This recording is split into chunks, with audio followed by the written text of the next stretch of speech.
I'm just ready for the live stream. Okay.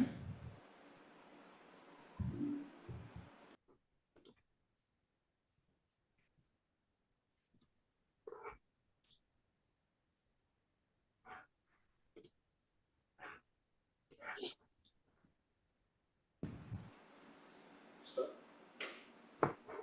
Remember whenever you need to share something. Right? Share stuff.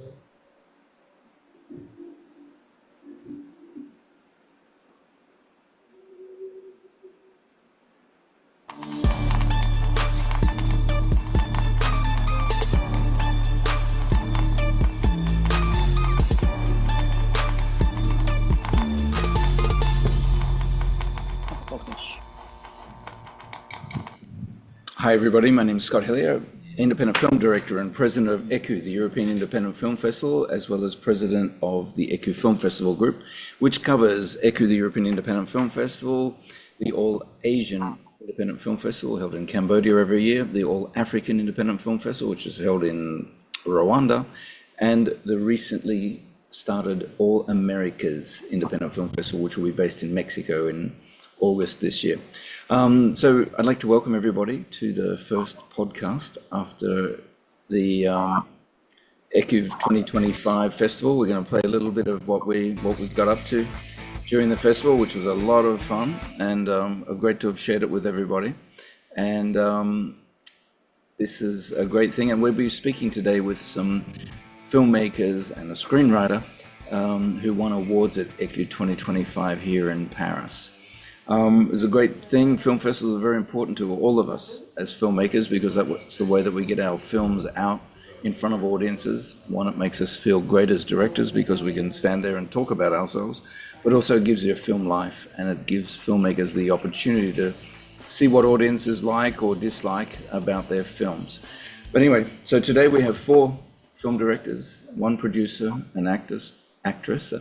And so we're going to start this. We're going to hear their journeys about how they have reached to where they are today, what it's like to make films, independent films, and a little bit of advice.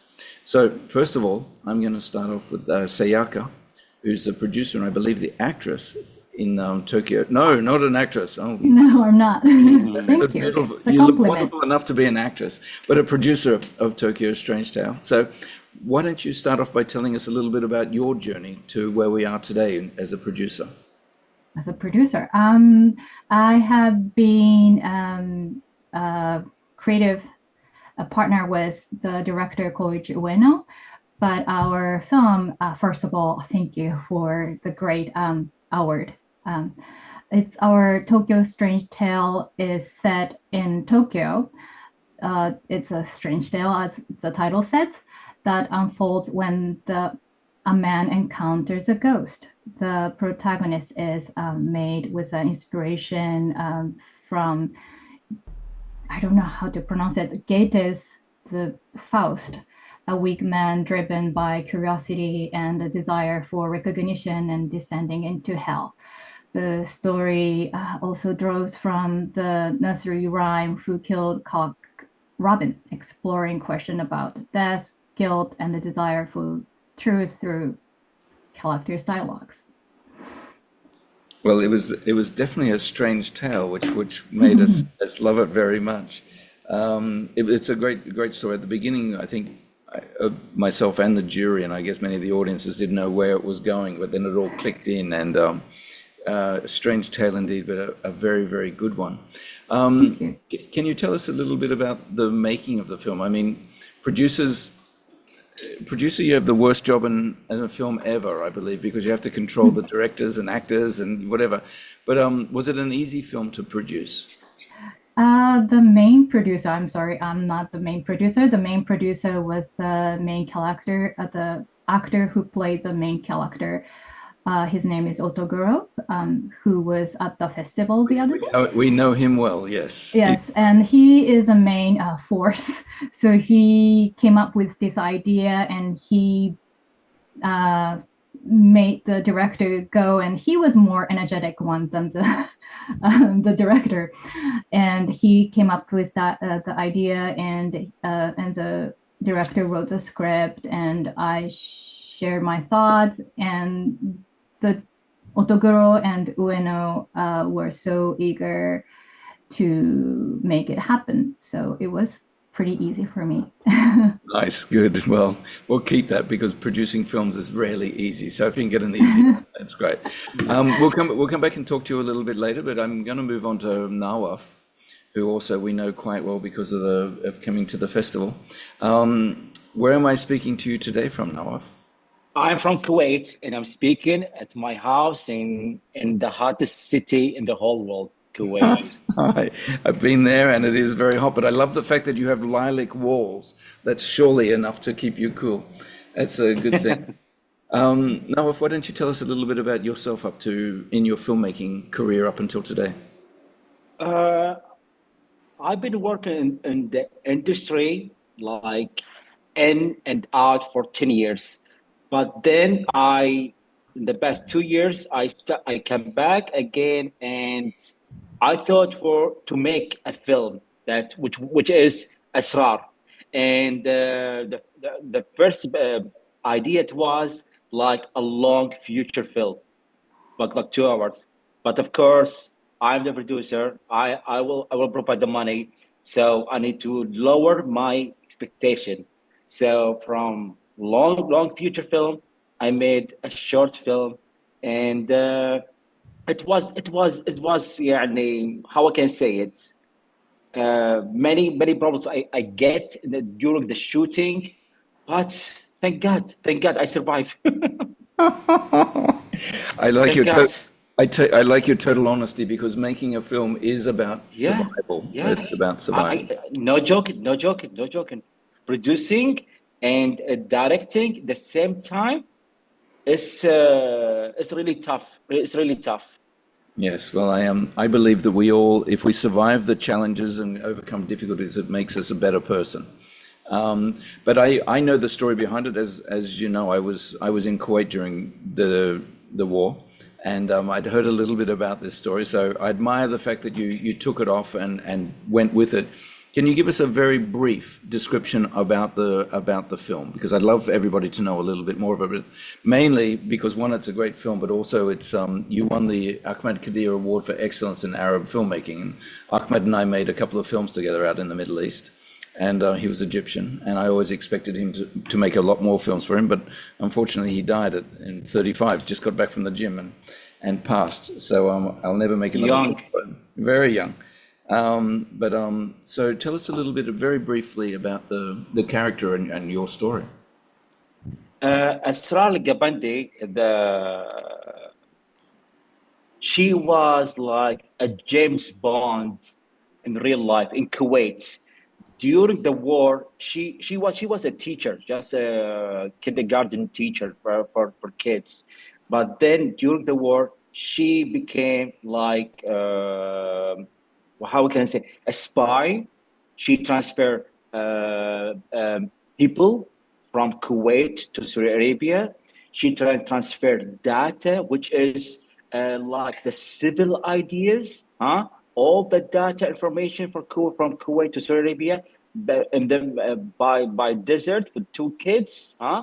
Despite they tried to shoot her, they tried to kill her, and she the first woman or Nice. Nice. Kuwaiti spoke to CNN live to describe the situation what's happened in Kuwait during the invasion, and then when they caught her, they try hard to squeeze her to get all the information that she had, but she wasn't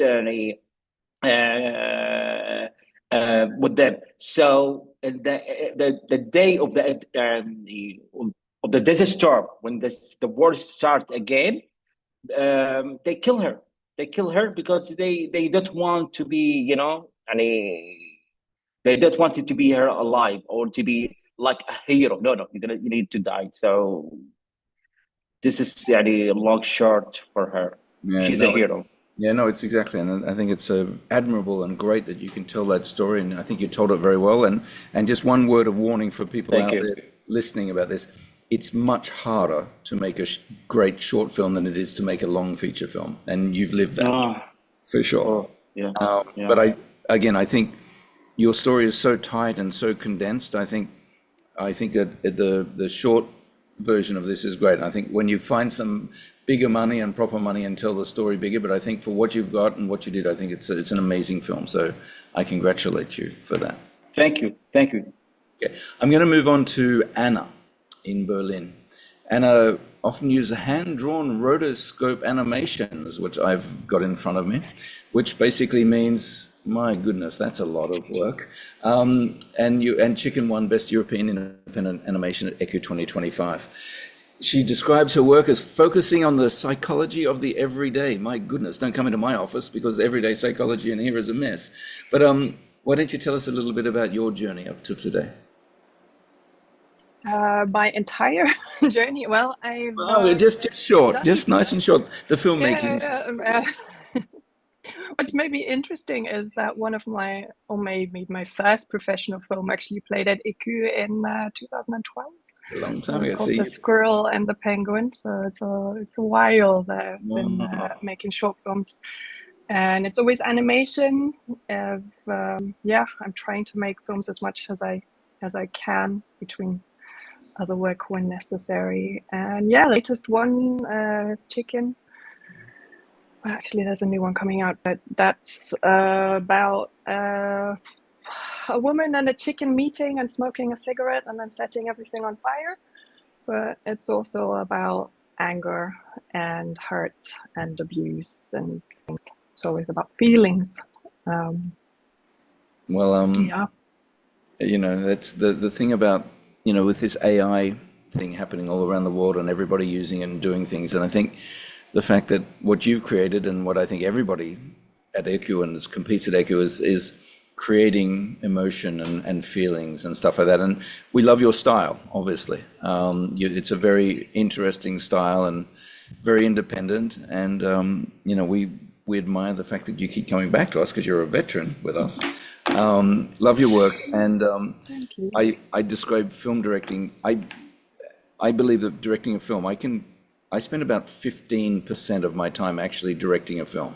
The rest of it is putting out fires and doing all that stuff, as we all know.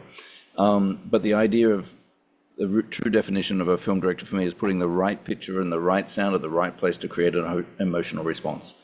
And that's and the chicken definitely did that. So we're gonna come back to you, but I'm gonna move on a little bit more. And thank you for joining us.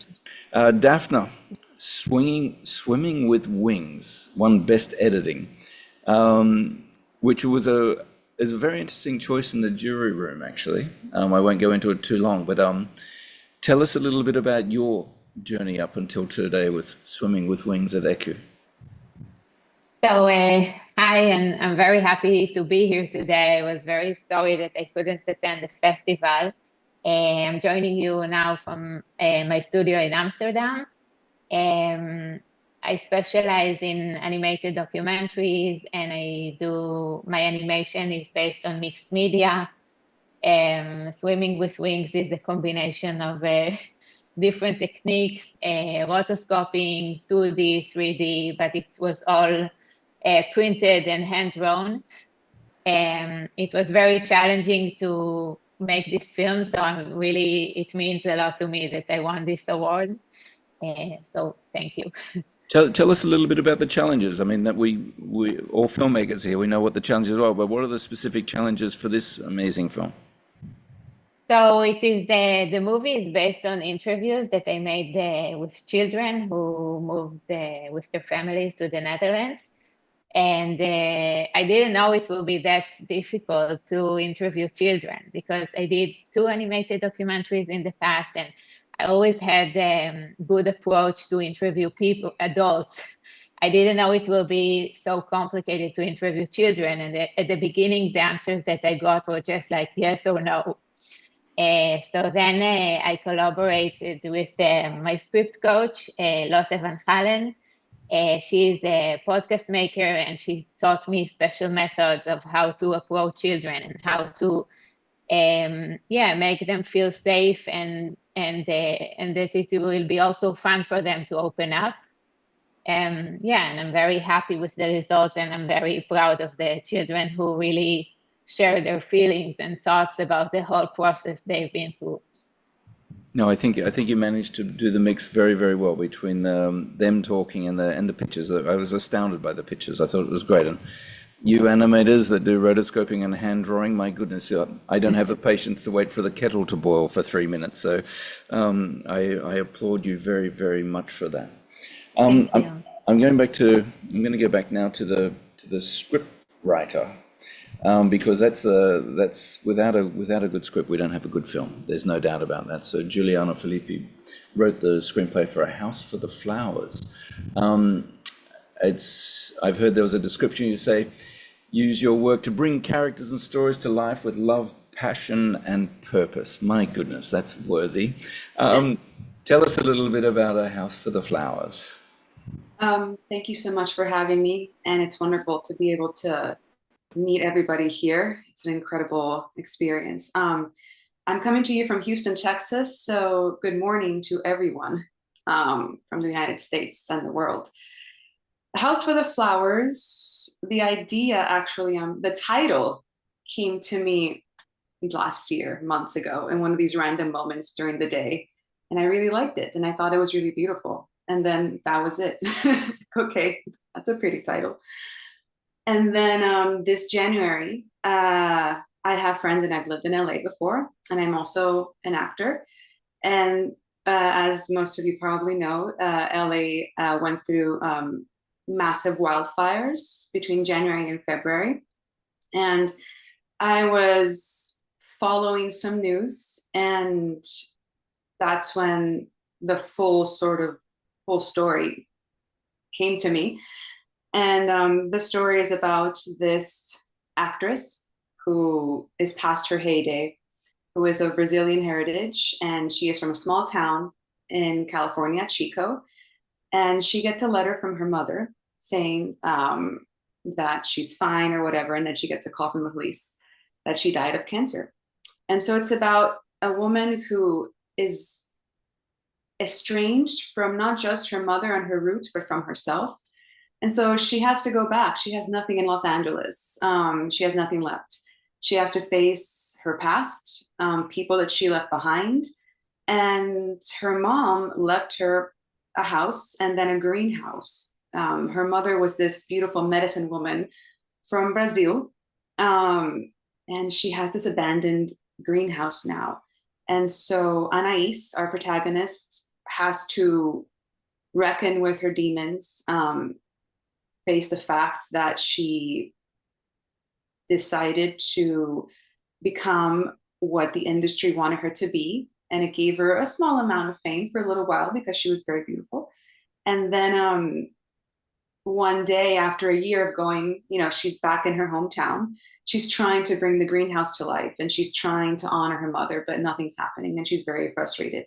And she's driving down from a mountain, and she stops at a diner late at night, and everybody's very sad. And she takes out her phone, and she sees the wildfires happening, and she's very shocked.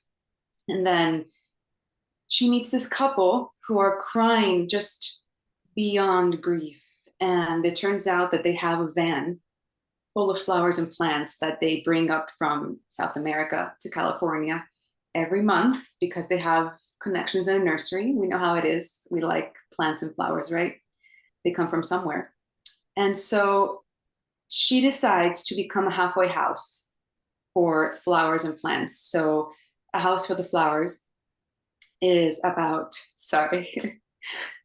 it's how in the middle of the most atrocious destruction, you find a purpose and you find beauty and you keep moving on, and your heart becomes generous again. And her life just opened up, and she ends up acting again along the end. But it's about resilience and beauty and embracing all of it. I'm loving it. It's very Isabel Allende type of stuff. Yeah. Is how I feel it. I just want to spend a drop more time with you because, again, the foundation of all of our films is a good story well told. Have you got interest in this? Is this moving along? Am I going to see it up on a big screen someday soon, or is it still sort of working its way through as these things do? It is still running festival circuits, but I want to make this film. So I am very interested in meeting independent producers. I'm very interested in collaborating with people who have great ideas, but also love stories. So you're definitely going to see this. I don't know when, but you will. I'm just going to bounce back into this quickly. There was a film called Chicken, not the animated Chicken where everyone catches on fire, but there was a film probably 10 years ago the script went through, and 7 years ago the script came through as a film, and it ended up winning Film of the Festival at ECU. And that was very, very rewarding for us. And I think that we'll probably see the same thing with your script at some stage. And just another thing again for the clever young things in my office and the people out there watching it. How long did you sort of go from picking the title? And it's very interesting you chose the title first, because I'm not that type of guy. I need to write first and then the title comes out. But how long is sort of from the idea and the title to sending it off to people like us? Well, the title came to me, I'm going to tell you, maybe last September, so a while ago. And it just stayed in my head. And I saw the scene of Anais in the greenhouse, and that's it. I was like, I can't write with this. I mean, I want to write it, but nothing's there, right? And so then in January, I saw these images, and then I started feeling and writing.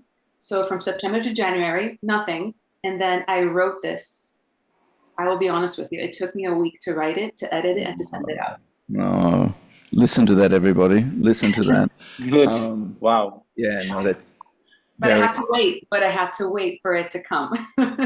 that's the thing. It's a very interesting thing, the writing process. I do a lot of it, and sometimes I have to regiment myself to make sure that I'm at my computer. You know, I'm up at 5 o'clock every morning, and 5:15 I do it, and you just sit there and you basically slam your head against the desk for 2 hours to get one word out.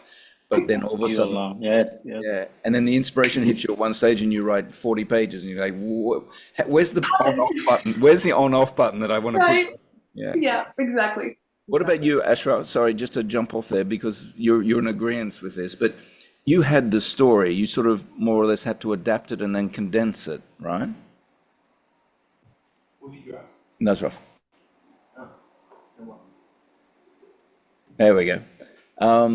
So you had the story, you knew the story, but then you had to adapt it, Nawaf. You had to sort of... Yeah. So you had the story, but then you had to make it into a film, right? That must have been quite tricky. How long did it take you to get it onto paper so you could show it to people? As I said, it was long feature film. And then I lowered my expectation. So it became from long to like shorter. So it took me like 4, 3, 5 months, a long time. But I have to, because it's the script is with the budget, with the money. So I need to lower it so I can balance it. That's it. Yeah. Well, you guys are all killing me now, because I worked on a script that I spent a lot of time in airplanes, and I read a tiny little thing in an airplane one day from the New York Times, and that stuck in my head, and I worked on it, and I worked on it for 6 years. 6 years to finally get a script, and I had Nicolas Cage attached at one stage, and then after 6 years I was feeling pretty good about myself, and then all of a sudden the investor pulled out because his wife had a bad dream, not about the film, but just a bad dream, and so they pulled out. So it sort of 6 years compared to 1 week and a couple of months. I don't know, but I'm going to jump back over to Japan right now. I can't even imagine what Tokyo Strange Tale, what the script looked like. How did it make any sense at some stage early, or was it refined? And I know you weren't the main producer, but you must have had your eyes on the script, right? Yeah, but it was exactly as it looks. It was on script already. So that was, Okay, well, I mean, again, There. it was a cacophony of craziness, which I loved. It suited our festival very well, and yeah, it's a very interesting thing. I'm going to ask Anna. Anna, I'm assuming you write all of your films as well, right? Before you animate them. It's interesting. I like with Chicken particularly, I tried to write a sort of fairly straightforward script. And in the beginning, it was an interview with a chicken that was in jail because it set the fires, so the fires were always there.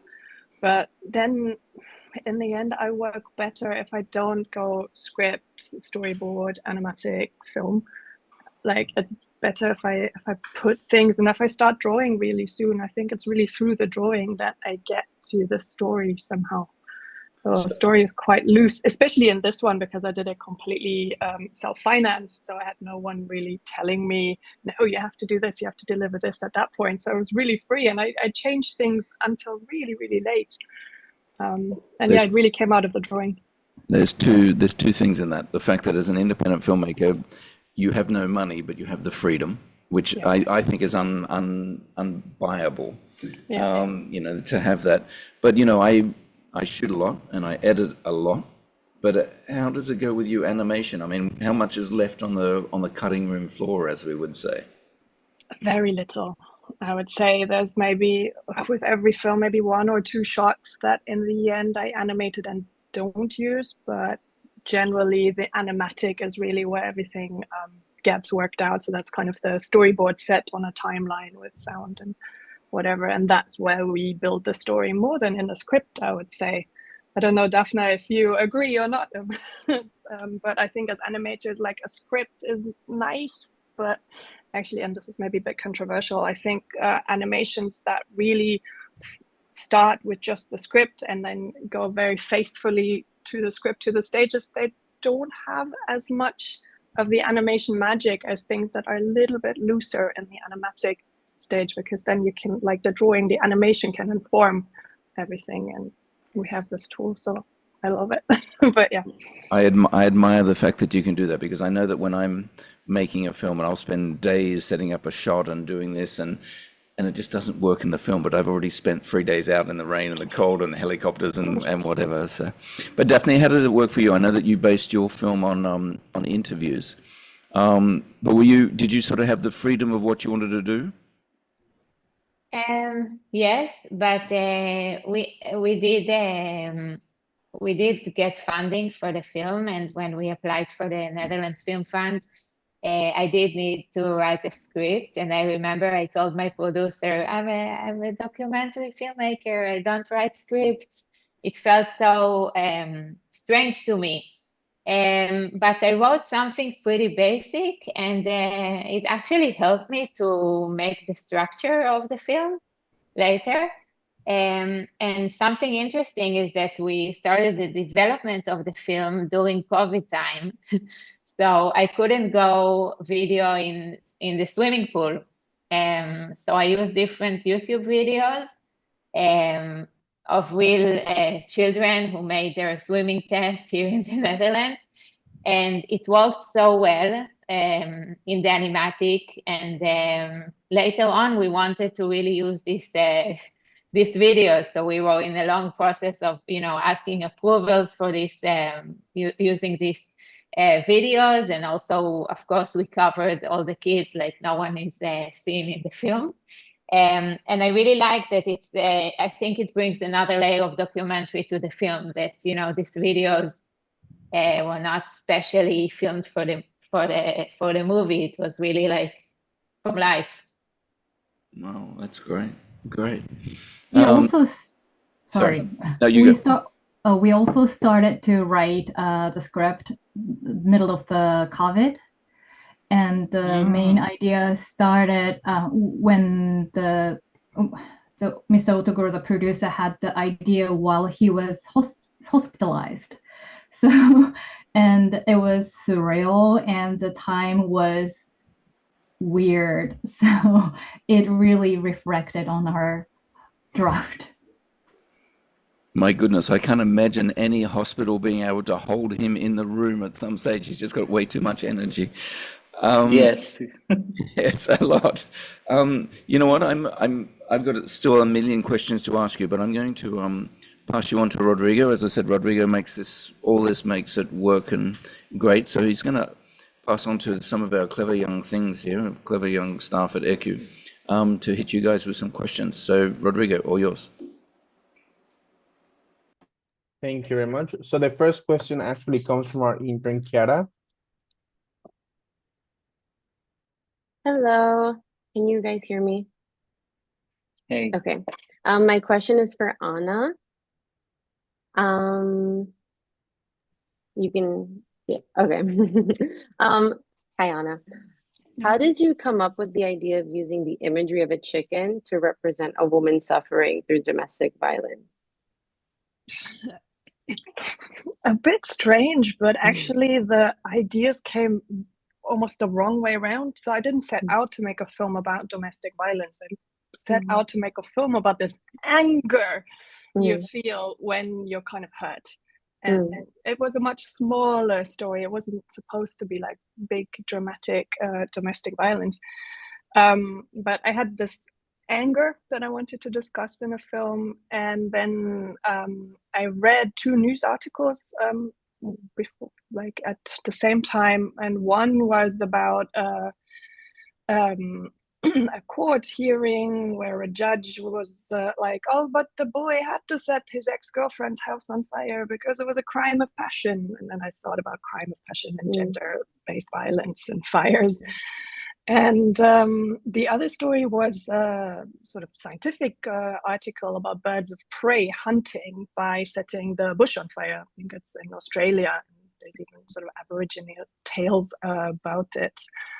And I really love this idea of like animals using tools and using fire to hunt in this case, but in my case, it's revenge. And chicken just kind of came in because it's more domestic, it's more close to us, it's more familiar. It moves amazingly. I just love the way chickens move from one to like another and another position without any in between. That's really fun as an animator. And also, I've been watching a lot of chickens. I go to this animation workshop every autumn in Poland, and there's this garden, like beautiful little orchard with chickens roaming free, and they're horrible to each other. They're like picking and like ripping the feathers out. They look really, really broken, those chickens. So I think the aggression also somehow, I felt there was some kind of parallel also with like the broken skin of the chickens that I watched. So yeah, that's kind of how this thing kind of started. That's amazing. Wow. Thank you so much. Perfect. Our next question comes from Emmanuel. Hello, thank you all for being here. My question's about the film Asrar. I was curious about what your research process was looking like when you were adapting a real life story to film. And I was wondering what were some of the elements of the storyline, and of course it's based on a real character, that are very true to what happened, and what are some of the aspects that you fictionalized for dramatic effect, and what does that add to the way that the story is told for the audience? First of all, Asrar, she's been holding in the prison for 6 months during the war. So the limit of the information during her inside the prison is limited. Some of them we know by it's real, but I couldn't put anything inside the film. It's just in the introduction of the film, I put the first thing 10%. That thing, the 90%, I couldn't. So I talked to her older brother, who's still alive, and I tell him, I need some kind of information. So he gave me like a dot. So what I did, I put some kind of fictional dialogue, fictional story between, and I connect them with the dots. So I put like a character, her, as a Kuwaiti, and the opposite is like the Iraqi soldier, who's trying to convince her to be to cooperate with them, and I manage it so far. Perfect. Thank you. Our next question comes from Jonathan. Hello, everyone. So I have a question about Tokyo Strange Tale for Sayaka. So I'm really curious to know if the storyline changed from the first draft to the final version, and if yes, why? It, as far as I remember, it's the final piece is almost same as the first draft. Well, he didn't put everything on the script, which is impossible to, put all those weirdness on the paper. So I felt it's almost the same. The editing went crazy, but he, of course, those I'm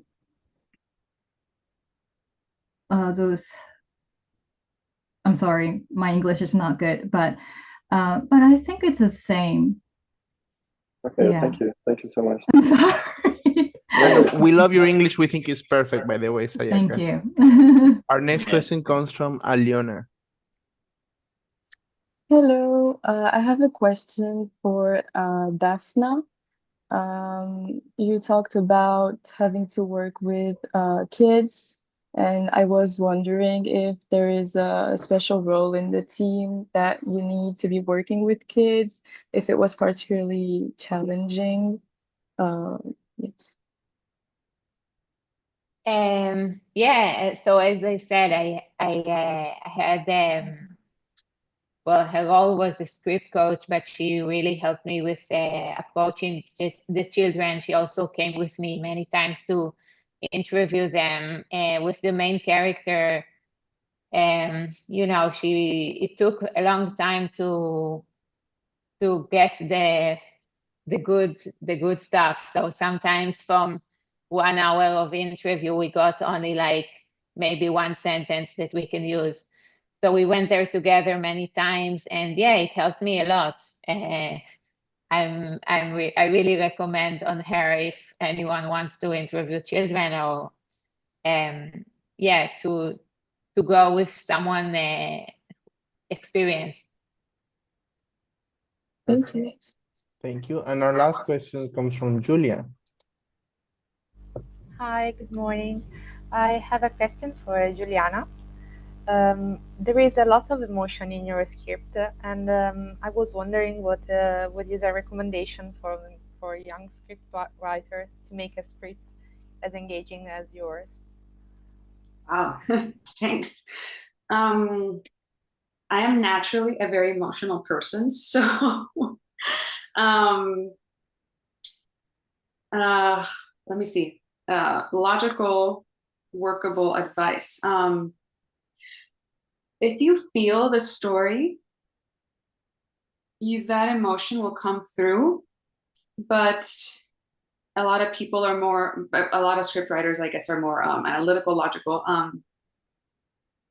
Getting to know your characters, especially sitting with your lead character and understanding what they're going through, I think will allow you to go into their psyche, like side by side as you're writing the story, and allow yourself, if I may, this is my advice, the first draft, just write whatever it is that comes to your mind and your heart. Don't really worry about hitting the plot lines or the denouement or because I know at some point you have to go back and you have to cut. Trust me, like I went back, I cleaned up dialogue, I edited a bunch of stuff, I cleaned it up. But that beginning moment, just let that character take you on that ride. And don't be afraid to feel. Like I've written other scripts that are also in festivals now, depending if it's drama or comedy, I find myself either crying in the middle of scenes, or if it's comedy, I find myself cracking up, and I'm like, okay, you need to get yourself together because this is not about whatever. But yeah, just allow yourself to go on the journey, and then go and do the editing process. Don't mute yourself. Let it just come out. Yeah. Perfect. Thank you. So Scott, we're going back to you. Fabulous advice. Fabulous advice. I'm going to come back right at the end just for us some quick advice. Your advice is this outstanding as a writer. But I'm going to jump to Sayaka now. Just quickly, we're going to have a little plug for ECU because, you know, all these guys here work really hard for them or whatever. But what did it mean for you guys over in Japan to actually get the idea that you're going to be participating and competing at ECU? Oh, it was a great honor, and the producer was telling us like how great you treated him and his son. So, and also I hope that this winning the Audience Award opens up some door to Europe. But we frankly, this is the first time I'm producing, and so we don't know how to keep pushing, knocking the door. Well, that's one of the main reasons that we do ECU is we believe that we're trying to make the world just a little bit better every independent film at a time. But you know, I won an award in New York City in 1999, and having that tiny little certificate changed my life. It made me feel different about myself. I was recognized by my peers, and it pushed me to do other things. So I'm sure, and you know, your crazy and wonderful producer is going to take that and run with that. But you know, we hope that we can. Any help that we've done is great. It makes us feel great. Just a quick word of advice for young producers out there. Do you have a little bit of wisdom that you could share with them?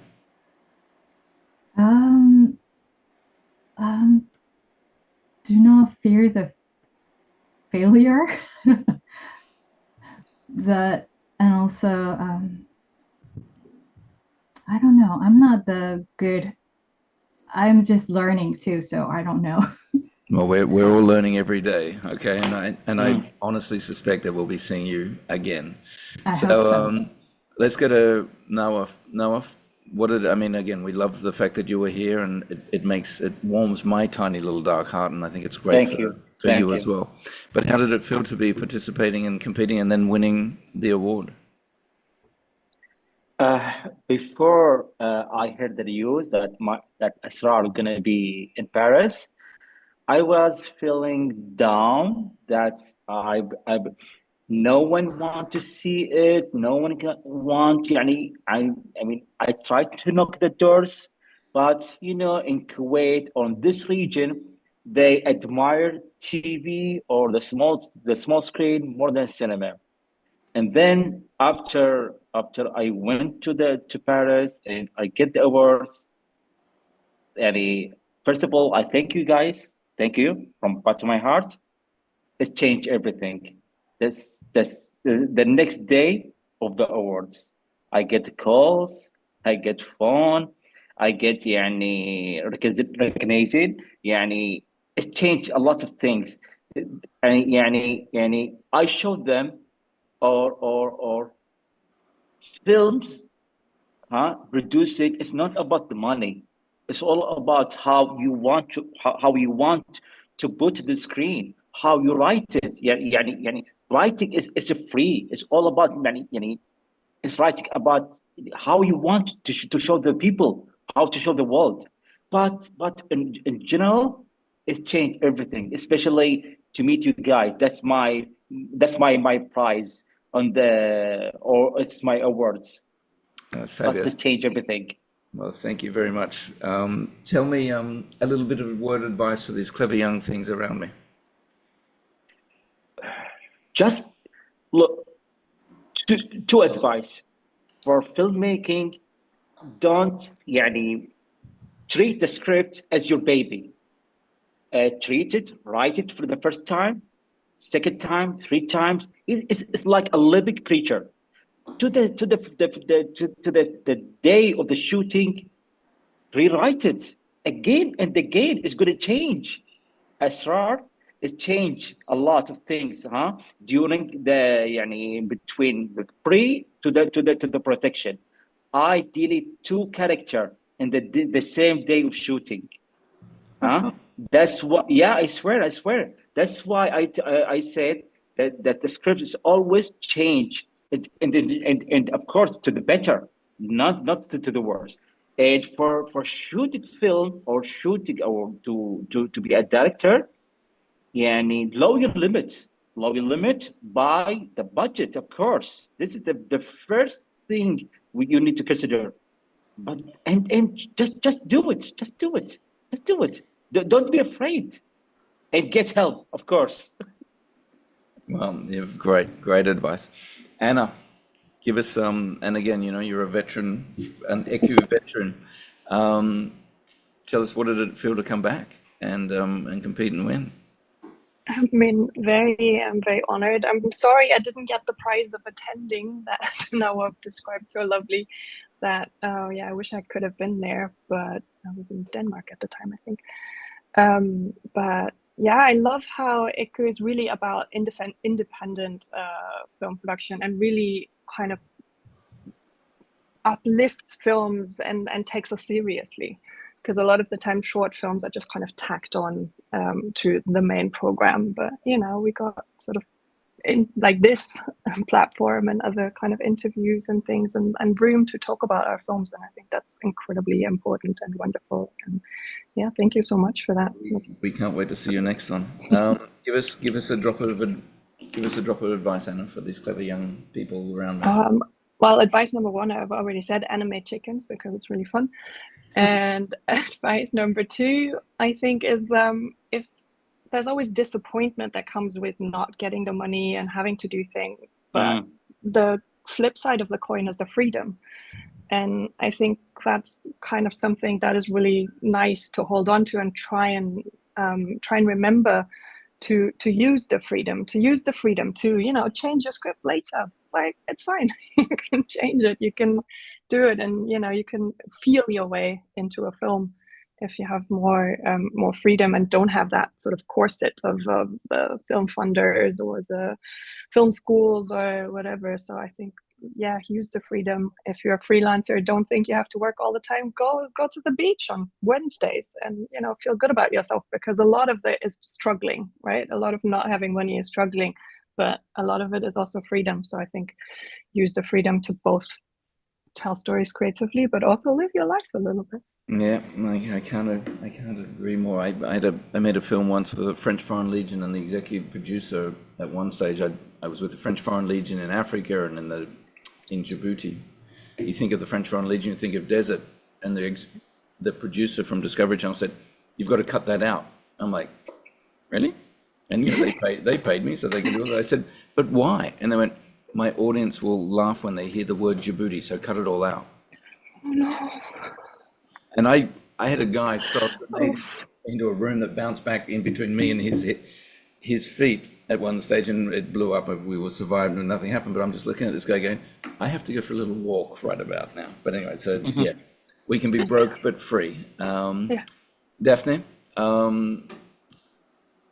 give us what did it feel like to be at ECU, and has it helped?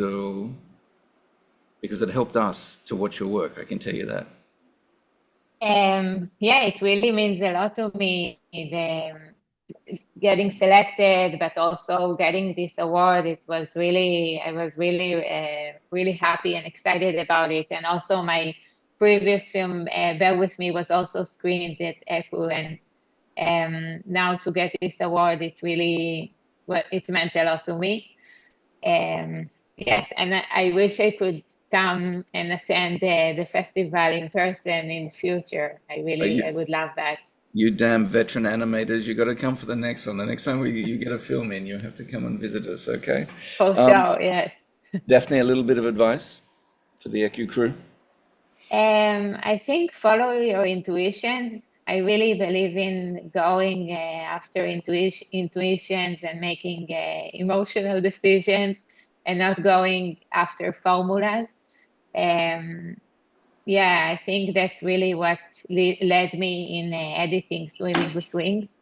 There was a scene that didn't work for a long time. Like, everyone told me, it's not working, you have to change it, you have to cut it. But I had a feeling that at the end, it will be the scene that everyone will fall for. And I really hold it strongly. And at the end, I was right. And I made it happen. So if there is something you really believe in strongly, like make it happen. Yeah. Love it, love it, love it, love it. I'm inspired right now. I feel like picking up a camera and going out and shooting something. I'm going to come back very quickly to Juliana because I'm coming back to you to sort of end with you because, again, you can't make a great film without a great script. So I will direct your film or shoot your film or be associated with it in any manner or form. So just find some money and get us over there because you've got a great thing.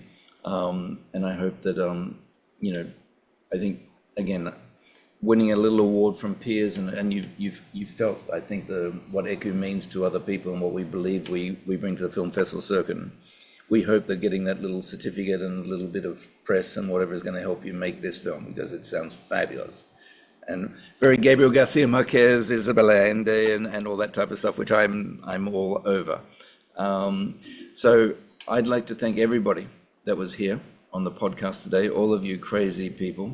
What I'm going to take away from today, I take notes. I still handwrite everything. But you know what I take away from today is never work with animals or children because we know that. Feel the story. Get to know your characters. Write for your heart. I think that's always important. Don't fear. Yes. Don't fear failure. Because that's the only way we get bigger. You know, fail fast, but don't fear it. Emotional decisions, I love that. And you know what? As an independent filmmaker, damn it, make those emotional decisions because we can. Because trust me, I make films for money, and I'm a damn prostitute because that's what pays for all these things. But there are not many emotional decisions made or go through. Right. And you know, follow your intuition, and I think that's a big thing as well. You know, and I love the story, Daphne, is the fact that you held on to something because you knew it would work. It's just sometimes you just got to turn it around and flip it around and beat yourself up because there's been a lot of times I get into a scene and my editor, who edits my films, is my best friend, and he flew me out of Somalia once when my liver collapsed, and so we know each other very, very well. But there'll be sometimes you just say, get out of the room, I'm going to fix this. I'm like, I'm not getting out of the room because we will make this work. And sometimes you have to work for weeks for it, but, you know, follow your intuition because, you know, sometimes you do have to lose it, but then sometimes you don't. So I'm going to thank everybody from the bottom of our tiny little hearts over here at ECU. Please keep making films. Oh, yes, I did kind of. The fact that you're part of us now, by the way. You know, you've already, the veteran animators, you've already been judging for us, I'm sure, to help make the next ECU bigger and better. So you don't escape us. The other thing about us, Juliana, you've got to keep us up to date with your script. We'll and as all of you, please don't hesitate to drop us a line and we'll social whatever's going out there. But for us here at ECU, we're part of the film festival group. We run 4 film festivals, one in Europe, one in Mexico, one in the Americas, which will be held in Mexico in August, one in Rwanda, Africa, and one in Cambodia. We're keeping busy, again, just trying to make the world a little bit better, one indie film at a time. On the 3rd of July here in Paris, we'll be having the launch party for the All Americas Independent Film Festival. If you're in Paris, come along. If not, we'll be live streaming it as well. That's our big thing, August. I'm just going to look up on my board here. August 15th, 16th, and 17th, Mexico City. We'll be in the Americas. I will not be speaking Spanish. Rodrigo will be. For another round of screening the best independent films from around the world. That's what we do. Freedom. This is what we work for. Independence is freedom, and sometimes we'd like a bit more money to make the freedom thing, but making it hard and difficult is what makes great films. So I'd like to thank you very much for your time. I'd like to thank Rodrigo, all the ECU crew for putting this together. Have a great weekend, everybody, and we'll talk to you all. You too. Thank Ciao, you. ciao. Thank you. Thank you. Thank you. Everybody. Thank you. Thank you. Bye bye. Ciao. Bye bye. Ciao, ciao.